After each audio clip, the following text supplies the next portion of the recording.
حلال کمانے کی ترغیب اور فضیلت، اس بارے میں رب کا قرآن ہمیں کیا فرماتا ہے، رسول اللہ صلی اللہ علیہ وسلم کا فرمان ہمیں کیا ملتا ہے۔ اللہ تبارک و تعالیٰ نے قرآن مجید میں فرمایا یا ایھا الذین آمنوا کلوا من طیبات ما رزقناکم، اے ایمان والو جو رزق ہم نے تمہیں عمدہ رزق دیا ہے نا، حلال رزق دیا ہے، اس میں سے کھاؤ۔ یعنی رزق کمانے کا اور رزق کھانے کا دین اسلام کے نزدیک جو نقطہ نظر ہے نا، وہ یہ نہیں کہ بس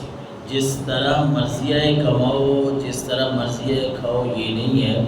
بلکہ رب کا حکم ہے کلوا من طیبات ما رزقناکم، رزق دینا ہم نے ہے، جو عمدہ رزق ہے، حلال رزق ہے، اس میں سے تم نے استعمال کرنا ہے، کھانا ہے۔ تو آئیے آج کے اس جمعہ کے خطبہ میں ہم یہ دیکھتے ہیں کہ حلال کمانے کی ترغیب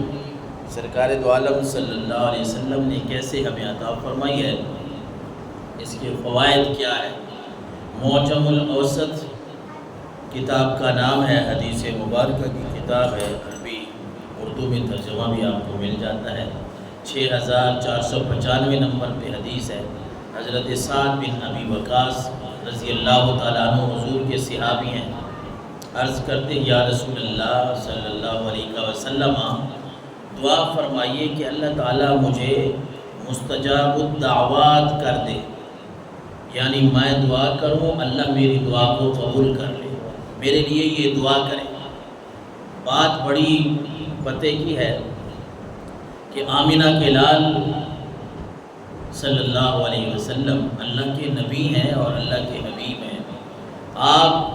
کسی کے لیے بھی برکت کی دعا کریں، ہاتھ اٹھا دیں، زبان سے چند کلمات آپ اللہ کے سامنے عرض کر دیں تو اللہ آپ کی دعا کو قبول فرماتا ہے۔ ہر نبی کی دعا قبول ہوتی ہے۔ یہاں صحابی رسول وہ یہ عرض کر رہے ہیں کہ اللہ کے رسول آپ دعا فرمائیں اللہ مجھے مستجاب الدعوات کر دے کہ میری دعائیں قبول ہوں۔ مستجاب الدعوات کا معنی کیا ہے کہ میں جب بھی اللہ سے مانگوں دعا کروں تو اللہ میری دعا کو قبول کر لے۔ تو اللہ تبارک و تعالیٰ کے حبیب صلی اللہ علیہ وسلم نے فرمایا اے سعد، آپ نے صحابی کے لیے ہاتھ نہیں اٹھائے، دعا نہیں کی کہ یا اللہ اس صحابی کو مستجاب الدعوات بنا دیں۔ یہاں آپ صلی اللہ علیہ وسلم نے اپنی صحابی کی تربیت فرمائی ہے اور ان صحابہ کرام کے ذریعے قیامت تک آنے والے مسلمانوں کو ایک پیغام دیا ہے۔ صحابی نے تو عرض کیا اللہ کے رسول آپ دعا فرمائیں میں مستجاب الدعوات بن جاؤں۔ آپ نے فرمایا اے سعد اپنی خوراک کو پاک کر لو، اللہ تمہیں مستجاب الدعوات بنا دے گا۔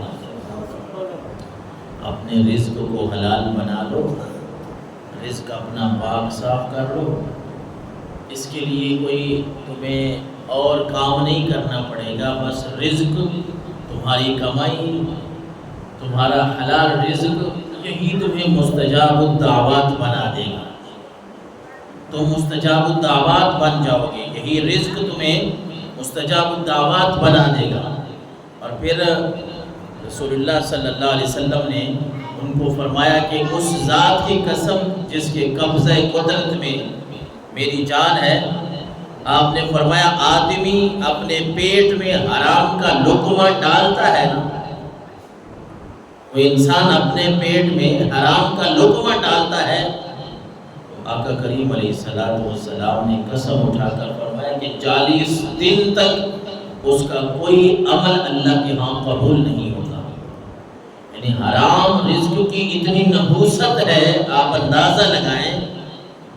حضور نے فرمایا 40 دن تک اللہ بندے کا کوئی نیک عمل قبول ہی نہیں کرتا۔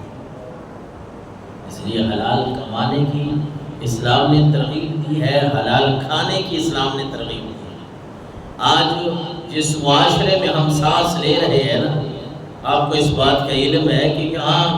مختلف طریقے جو ہے وہ رزق کے کمانے کے ہیں، پھر ان میں سے کچھ ایسے طریقے بھی آ گئے ہیں کہ ہمیں حلال اور حرام میں تمیز کرنا اور میں سمجھ نہیں آتی، اب کریں کیا؟ تو ایسے طریقوں سے یقیناً بچنا ہی بہتر ہے، کیونکہ حضور علیہ السلام نے فرمایا بھائی ایک طریقہ وہ ہے جس میں تمہیں شک پڑ جائے کہ یہ